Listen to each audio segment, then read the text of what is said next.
electric potential of Nigeria in every state. In Kaduna, for instance, we have about a dozen such dams that can produce anything between 500 megawatts to 500 megawatts, kilowatts, to 10 megawatts. And with very little investment, the states can begin to produce power.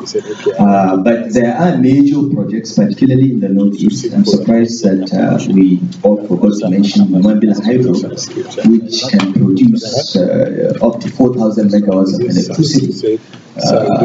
Almost the entire production right now from both thermal and hydro sources that has been on the drawing board for a long time. I think one of the priorities of the Buhari administration is to ensure that Mambila finally moves and is concluded and completed and brought into service. There is a lot we can do at sub-national level to use electricity. In the northwest, what we are concentrating mostly on is embedded generation and deployment of solar power. We have a lot of sun, and we have now the price of photovoltaic cells have dropped hugely in the last 5 years. The efficiencies have improved. With LED lamps now, the amount of electricity that they need to really brighten up the space has crashed. And in Kaduna State, we have at least 6 solar projects of between 25 and 100 megawatts that are under discussion, and they are all private sector driven, but we need to give them large parcels of land. But Kaduna is lucky, we are the 3rd largest state in Nigeria in terms of land area, 46,000 square kilometers, so we can give a lot of land away, and anyone that wants to do this is welcome to Kaduna State. Thank you. Thank you very much. Your Excellencies, ladies and gentlemen, I'm sure this has been a very, very inspiring and thought-provoking discussion. I'm sorry we didn't have time to engage everybody, but I think we cannot live without really identifying some nuggets, some key issues that I think we need to keep, take place for the region. Obviously, TVET, technical and vocational education, is the most vital, immediate need to upgrade or to scale up our productivity, and this is an area that we can collaborate and cooperate, especially since it is a very investment-intensive area. Thirdly, in the area of water resources and agriculture, there's no way you can actually develop your water resources unless you collaborate and cooperate. Irrigation, as the Deputy Governor of Kaduna State has said, all of the states have large irrigation facilities and capacities, and there's no justification why you should not collaborate in this.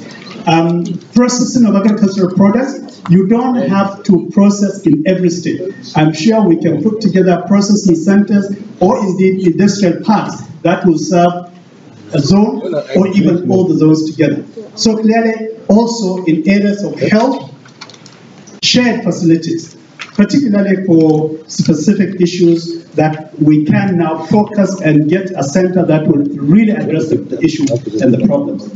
And financial inclusion, clearly this is an area that not only must you cooperate and collaborate, but also you must engage the private sector straight away in this area if you're going to provide the credit that our people, our SMSs need. At the end of the day, what we are asking for, what we see the potential of, is the need to leverage on your various potential strengths in order to resolve your joint challenges and problems. In this, we hope that you will all keep to word about engaging the private sector and ensuring that what you're trying to do is sustainable. Your Excellencies, let me on behalf of NESG organizers, thank you very much for your patience and assure you that NESG will continue to engage you, to work with you, anywhere in which we can help to bring the private sector input, we will do so, and we look forward to more efforts to do this thing at a regional level. The Northeast, they have started by doing 2 things. They have put their strategy together. They have also engaged their own inputs, because we must start with what we have. get what we want. You know that when God asked Moses to go and liberate the Israelites, he said, well, how can I do it? I don't have the strength, I don't have the army. He said, what is it you have in your hand? A stick. He said, use it. So let's use what we have to get what we want. Thank you very much. And I understand after this meeting there is lunch between now and 1:45, and then design workshop between 1:45 and 3, and policy commission between 3:30 to 5. Please watch your step, please. Sorry. There is a box on the floor. Sorry.